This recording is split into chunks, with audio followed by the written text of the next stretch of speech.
Hello, good morning everyone. Myself Nidhi Nashikkar, Assistant Professor at Avantika University, School of Design. Basically, I am an interior designer and landscape designer by profession. I'm having a total industry experience of around 10 years in both residential and commercial projects, wherein I have worked in Indore, nearby Indore, and Pune for 5 years. I also do freelancing for few residential and commercial projects.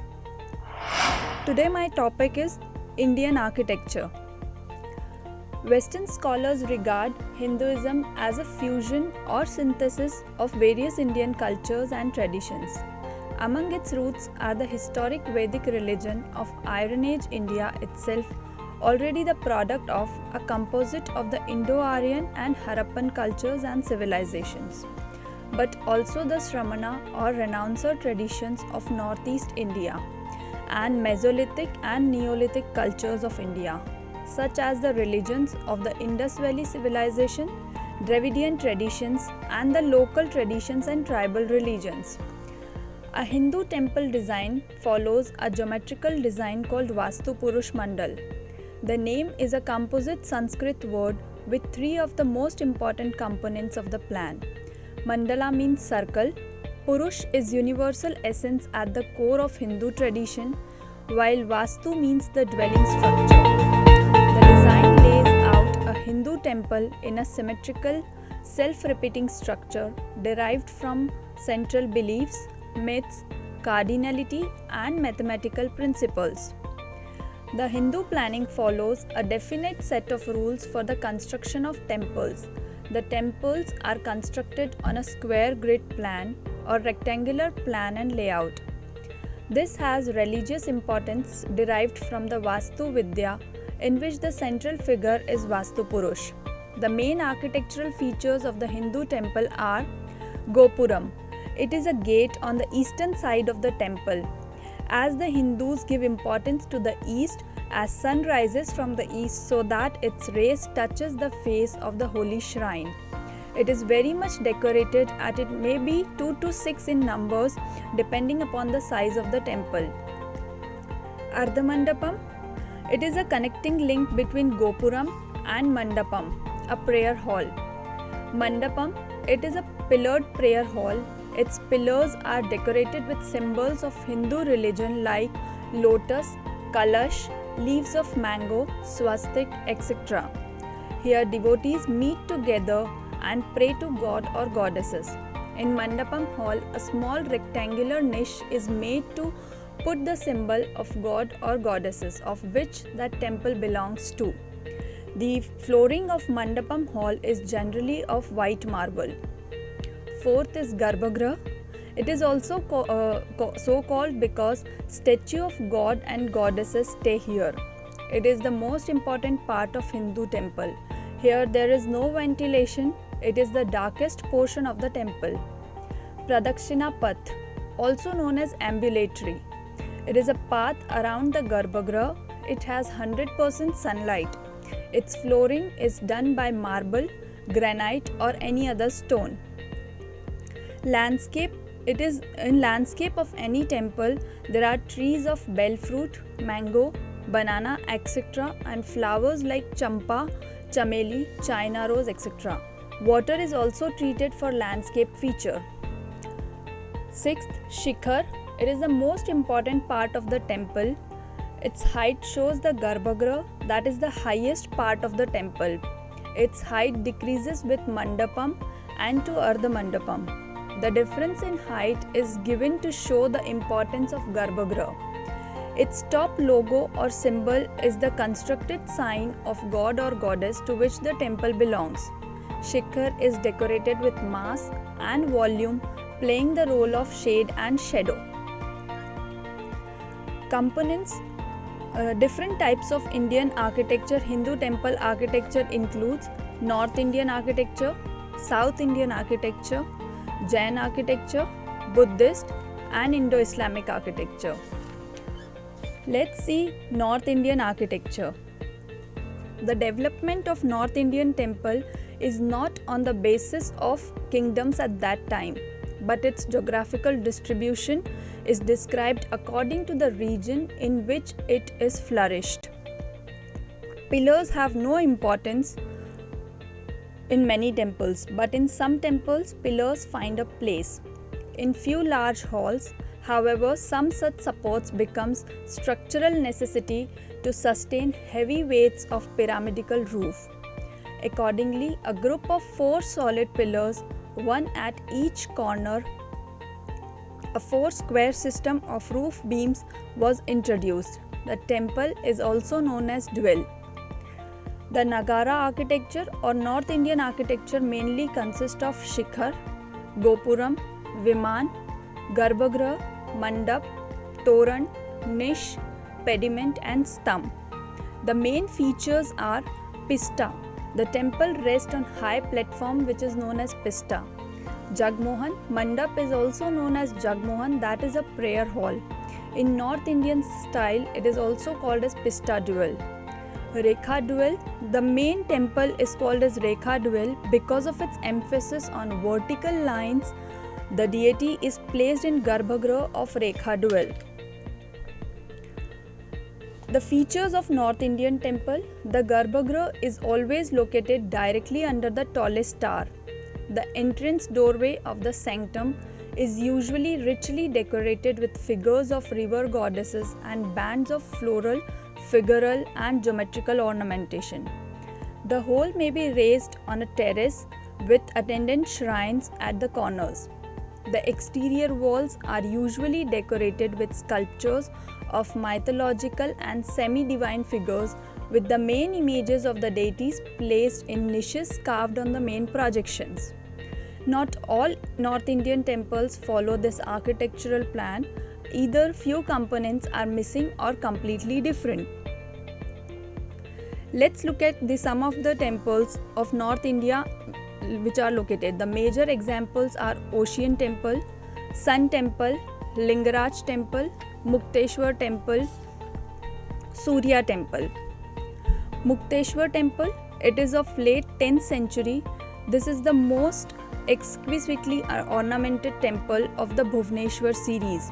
The temple stands within a wall compound entered through a gateway to the west.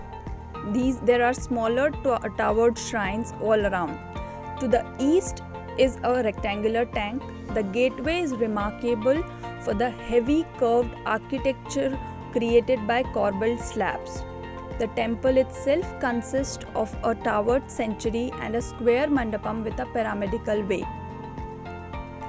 Second, Sun Temple. Sun Temple in Konark exhibits the traditional Odisha style of architecture, also known as Kalinga architecture on a grand scale. It is designed as a massive chariot mounted on 12 pairs of intricately carved giant stone wheels that are drawn by a set of 7 mighty stone horses. What survived through the ages is the smaller sanctum, which is a magnificent structure in itself. It has a height of around 100 feet and is adorned with exquisite stones carvings all over. Next is South Indian architecture. Dravidian architecture, it is also known as Dravidian architecture. Dravidian architecture was a style of architecture that emerged thousands of years ago in the Indian subcontinent. They consist primarily of pyramid-shaped temples which are dependent on intricate carved stone in order to create a step design consisting of numerous statues of deities, warriors and kings. The majority of the existing temples are located in the South Indian states of Tamil Nadu, Andhra Pradesh, Kerala and Karnataka. Various kingdoms and empires such as the Pallavas, Kolars, Pandyas and Vijayanagara empires amongst the many others have made a sustained contribution to the evolution of Dravidian architecture to the ages. The Dravidian architecture or South Indian architecture mainly consists of Garbhagriha, Ardhamandap, Mahamandap, Nandi Mandap, Gopur, Shikhar and Viman. The characteristic properties of Dravidian architecture are: the principal part in the temple is known as Viman. It is always square in plan, surrounded by a pyramidal roof of one or more stories, and it contains the cell in which the image of God is placed. The porches or mandap, which are always covered, receive the door leading to the cell. Gate pyramid, also known as Gopuram, which are the principal features around the more notable temple. Pillared halls are used for various purposes of these temples. Besides, these temples always contain tanks or walls of water to be used for sacred purpose and priest. The features of Dravidian architecture are: the South Indian temple consists essentially of a square chambered sanctuary topped by a superstructure, tower or spire, and an attached pillar, porch or hall. The external walls of the temple are segmented by pilasters and carry niches housing sculpture. Third, gate pyramids, gopurs, which are principal feature in the quadrangular enclosures that surround the more notable temples. Gopurs are very common in Dravidian temples. Few examples of South Indian architecture are Shore temples, Kailash temple and Pancharath temple, Ramanath Swami temple and Venkatesh temple in Tirupati. Shore temple, this is the first significant structural temple of the Pallav period. It dates from the period of Raja Sinha. The temple is approached from the west through a number of ruined courts with Nandi images placed on the walls. Here there are basement of altars, one with decorated sides and other structures. A small boulder nearby is covered with an image of Durga's lion. The goddess is seated on the hind leg of the animal. The temple itself is a complex of 3 shrines. The original sanctuary was a small chamber built to shelter an image of Vishnu sleeping on Ananta that was carved on a granite boulder. To the east, a sanctuary facing the ocean houses a multifaceted polished basalt linga with worn images of a Samaskanda group on the rear wall. An open passageway surrounds the sanctuary, another smaller sanctuary facing west, similarly provided with Shiva icons, abuts the Vishnu shrine. Above the 2 Shiva shrines rises the steeply pyramidal structures. These repeat the wall schemes in diminishing stories. Next example is Ramanath Swami temple. The temple is spread over an area of 15 acres and has been built by using the Dravidian style of architecture, which stands within a complex surrounded by a high compound wall. The beams, pillars and ceiling of the second corridor were made using sandstone. The third corridor, also known as Chokatan Mandapam, is the largest temple corridor in the world with 1212 pillars. There are 2 gopurams, one located in the east and one located in the west. The one in east is 78 feet high and west is 126 feet and has 9 tiers, which are also known as Raja Gopuram. Material used for construction of temple is mainly granite and limestone. The third temple to discuss is Jain temples.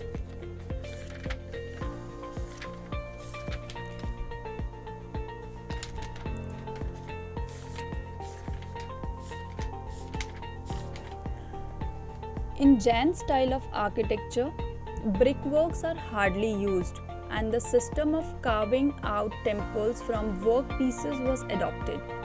The Jain temple cities crown on hills. However, in the later years, Jains discovered the concept of mountains of immortality. They proceeded to deviate from Hindu and Buddhist sites and built on their own. An important aspect to be noted that Hindus and Buddhists built temples, but Jains built temple or cities in hills. These temples were not built on a specific plan. Natural levels on the hills on which the city was being built accommodated various levels so that as one goes higher, so does the architecture increase. Each temple followed a set or pattern styles designed on the principles of architecture used during that period. The only variation was in the form of frequent chaumukhs or four-faced temples. In these, the image of Tirthankara, the ford maker, would face four sides and four Tirthankaras would be placed back to back to face four cardinal points. Entry into this temple would be from four doors. The Charmukh temple of Adinath is a characteristic extension of the four-door temple. It was built in 1618 AD on the site of an older structure. It housed a 23-feet cell chamber on the doorway that leads to the assembly hall in front, while the other three have porches leading to the main courtyard. The components of Jain architecture mainly consist of Mula Prasad, Garbhagriha, Rangamandap, Meghnad Mandap, Bhadra Prasad, Mahadara Prasad, Dev Kilika and Bhamati. The features of Jain temple include a Jain temple is built on a square layout with entrances in four cardinal directions. The temple's interior features an unusually large number of columns from which a false arch or bracket springs around 2/3 of the way up. The roofs of this temple have pointy domes, and wherever there is a dome, the pillars are omitted to create an octagonal space within.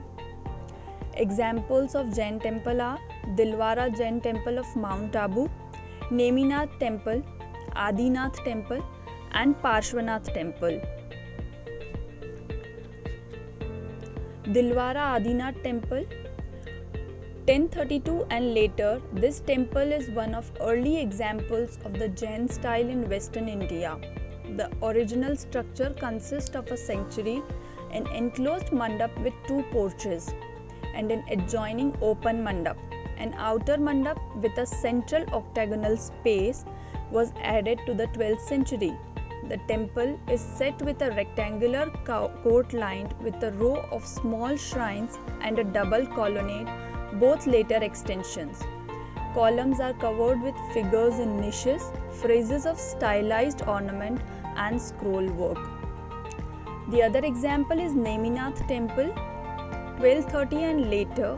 It imitates the Adinath temple in all of its essential features, but the Neminath temple is distinguished from its neighbor by the increased density of its carved ornamentation.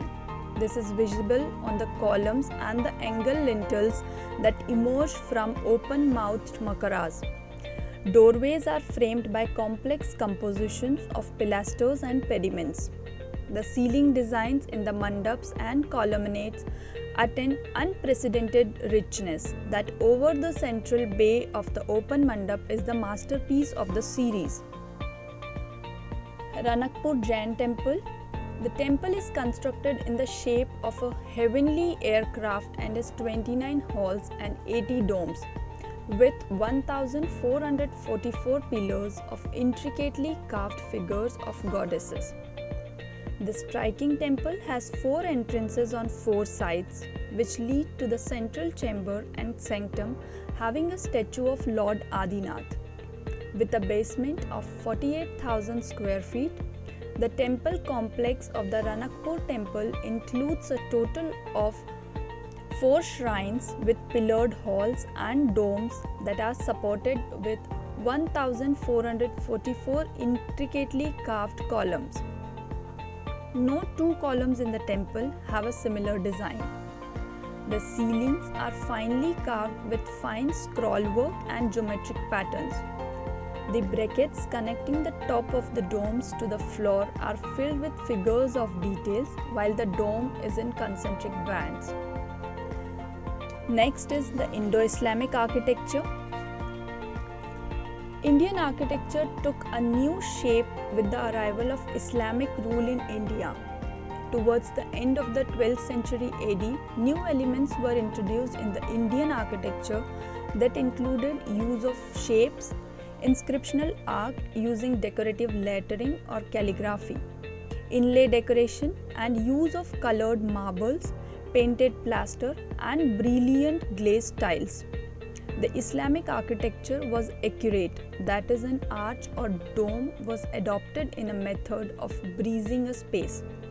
The concept of arch or dome was not invented by the Muslims, but the impact was borrowed and further perfected by the architectural styles of the Roman period. The Muslims used the cementing agent in the form of mortar for the first time in the construction of building in India. They further put to use certain scientific and mechanical formula which were designed by experience of other civilization in the construction in India.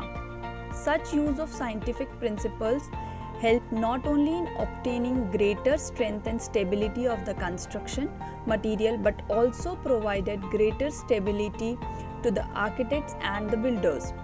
This celebration of the Indian and Islamic elements led to the emergence of a new style of architecture that is known as Indo-Islamic architecture. The Indo-Islamic monuments mainly consist of Iwan, San, Wazoo, cloisters, minaret, vaulted ceiling and kiosk. The features of Indo-Islamic architecture are arches, domes and minarets were the most notable features of this style. Spacious gardens were set on the premises of the building. Mortar, red sandstones and marbles were used for the construction of the monuments. Figures of flowers and plants were carved for decorating buildings. Gardens were an integral part of the Indo-Islamic architecture. There were different types of arches used in Indo-Islamic architecture. They are like the pointed arch, two-centered pointed arch, four-centered pointed arch, ogee arch, Mughal multi-centered pointed arch. The features or the special features of Indo-Islamic architecture was first the Jama Masjid. It is a Friday prayer mosque, a place of namaz. It has a Sara open court which is surrounded by colonnades to ensure protection from severe heat of the sun with foundation or tank in the center. Madrasa, it is a collegiate mark containing lecture halls, library, residence for students and teacher. Rawza, it is a large mausoleum which also includes a mosque as a separate building. It is contained within a spacious square enclosure. Tomb, it consists of single compartment and covered with a dome. The underground chamber is called Maqbara. Dargah, these are important tomb of pebbles, occasionally called as Dargah in India, derived from a Persian word meaning a court place. Khans, these are the series where travelers took rest. It is a two-storied building, the ground floor for stabilizing camels and the first floor for residences of the travelers. The pointed arch is the architectural symbol of hands joined in prayer pointing towards heaven or Makkah, indicating that all the things in the universe meet only one. The dome, it is the another important feature of this style which symbolizes the arch of heaven which is used in mosque and tombs. The dome is built in brick and stone and the plastered surfaces are decorated with intricate geometric patterns. Heated or reaped domes are common in Persia and India. The major examples of Indo-Islamic architecture are Gol Gumbaz, Char Minar, Makkah Masjid, Qutub Minar, Jama Masjid at Bijapur, Jama Masjid at Delhi and Taj Mahal. Qutub Minar in Delhi. It is constructed as a part of Qutub Mosque by Qutubuddin Aibak. It is a monumental tower built to proclaim to the world the authority and prestige of Islam. It is the largest minar of the world. It consists of 4-storied in changing structures. The first story has stellate of wedge-shaped flanges with alternate round flutes. Second story has circular projections. The third is star-shaped, but the fourth is simply circular and was composed of circular chaos with domical roof at the top. It has a doorway from which a spiral staircase is built up climbing up in 239 steps at its top. The next example is Charminar. Each side of the monument is 11 meter wide and overlooks the four prominent thoroughfares. Charminar has been built with granite and lime mortar. The four pillars around Charminar represent the four caliphs. These pillars or minars are 48.7 meters high. These are 4 stories with each floor divided by intricately carved rings that surround it. The major example of Indian Indo-Islamic architecture is Taj Mahal, which is at Agra. The name Taj is derived from Mumtaz. Hence, the tomb of Mumtaz Mahal has come to be known as the Taj Mahal. The Taj Mahal stands on the land which was once a garden belonging to Raja Jai Singh of Amber, to whom Shah Jahan gave 4 royal mansions as compensation. The brilliant architectural masterpiece is built by the Turk Ustad Isa, Ustad Lahore and Germino Vernico and Venetian goldsmith. The architects evolved this masterpiece from the closest model completed some 60 years before at Humayun's tomb in Delhi by his wife Hamida Begum. The gateway to the Taj is built in red sandstone with white marble inlay and calligraphy containing verses from the Quran. On entering the gateway, one can see the garden, beyond which is the tomb building and 2 detached subsidiary edifices, a mosque on the west and Mehman Khana on east by symmetrical battlements at or Jawab. The approach channel has elevated pull in the center called Mose Kausar and flanked by marble path lined with long row of cypresses. From the central pull, the water channel flows in the 4 directions, dividing the garden at right angles into 4 to form Charbagh or 4-portioned garden plan. The tombs of Shah Jahan and his wife, which are lavishly ornamented and inlaid with precious stones such as diamonds, crystal, quartz, topaz, lapis lazuli, jasper and agate for brown, red and orange, are enclosed in a central hall to which dim light is admitted only through the screens of marble lattices provided on inner and one on outer face of the wall. The marble from Makrana in Rajasthan is such that it varies in tint and tones according to the changes in light. The reflections of the trees, lofty minarets and the lovely Taj in the pool by full moonlight creates a marvelous view and take the visitor in a world of enchantment. One more major example of Indo-Islamic architecture is the Mughal gardens. No architectural account of Muslim style is complete without the reference to Mughal gardens. It was their love of nature that was responsible to create such an ornamental garden. For example, Kabul Bagh at Panipat, built by Emperor Babur, and the famous gardens of Kashmir such as Shalimar Bagh or Garden of Bliss, and Nishant Bagh, built by Emperor Shah Jahan in 1637. In Quran, Muhammad often speaks of paradise or heaven using the phrase the finest and highest place of gardens. For the followers of new faith, there are chambers built beneath which the river flows. The secret is to be clothed in green silk and entertained by layer maidens Paryan besides the 4 rivers of paradise.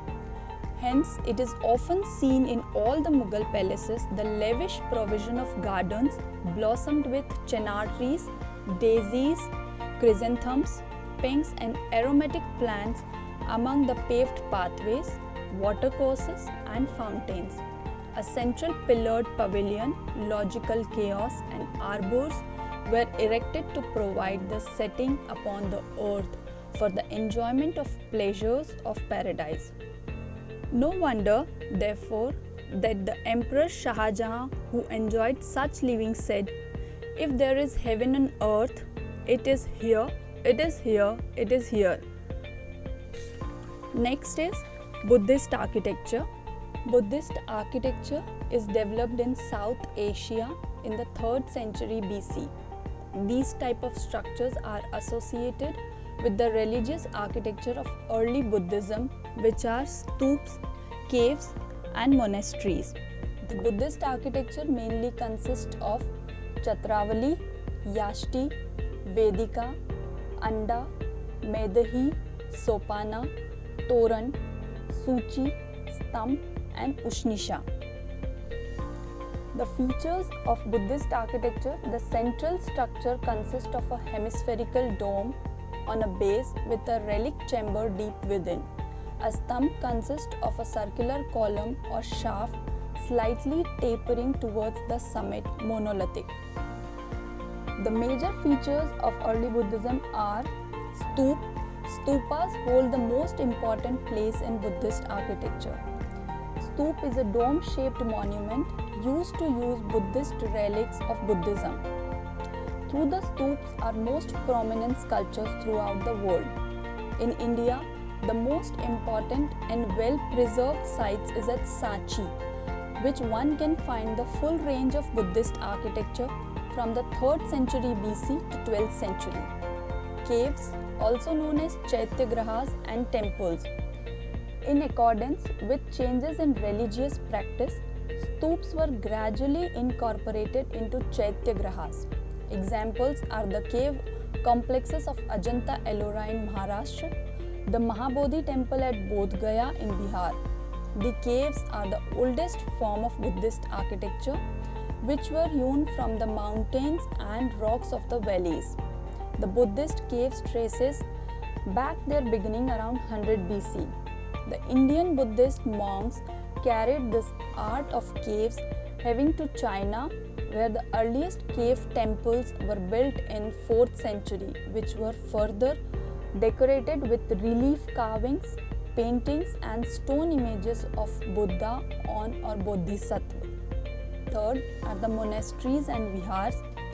Vihars initially work only on temporary shelters used by wandering monks during the rainy seasons, but later they were developed to accommodation. Example is at Nalanda Vihar. Some major examples of Buddhist architecture is Mainrolling Monastery, Dhamek Stup, Sanchi Stup and the Stup at Bodh Gaya. Sanchi Stup. The main body of Sanchi Stup is topped by a pillar known as Harmika, which holds the 3 umbrella-like structures. The Chhatra further defines the 3 major jewels of Buddhism and is the hemispherical mount of the stup. The stupa is made up of 3 fundamental features, which are Harmika and Chhatra. The circular terrace of the stup of Sanchi is made accessible through the staircase. Stup at Bodh Gaya. In 75 BC, the stup was built in the memory of the Buddha who attained his enlightenment after meditating for 7 years under a Bodhi peepal tree.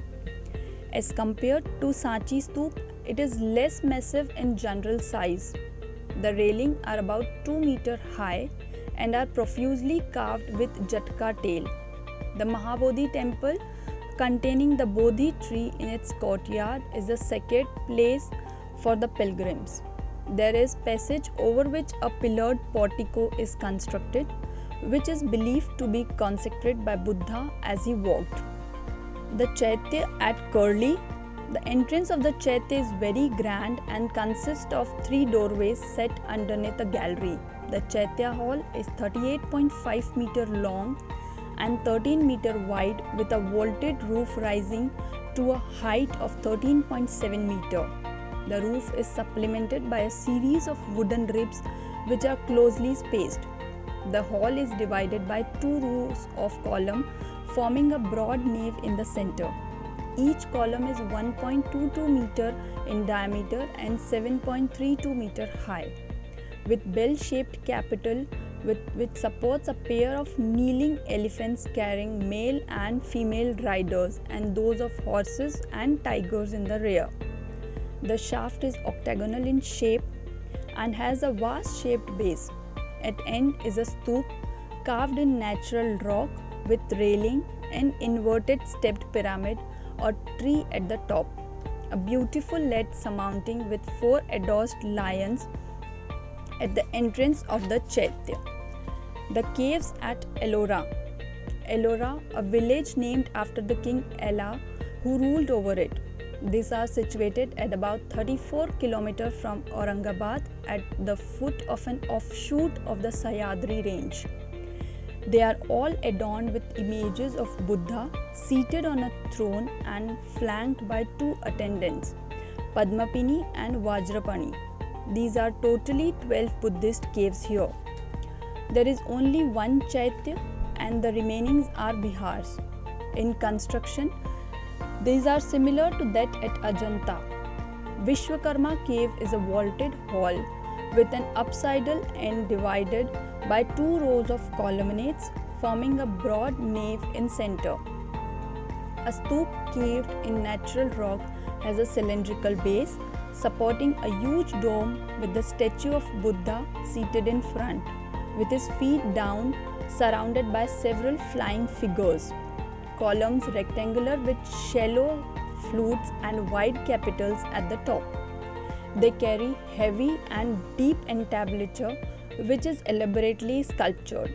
The vaulted roof is supplemented with ribs or groins cut from the natural rock. This is all something about Indian architecture, Hindu temple planning. Thank you so much.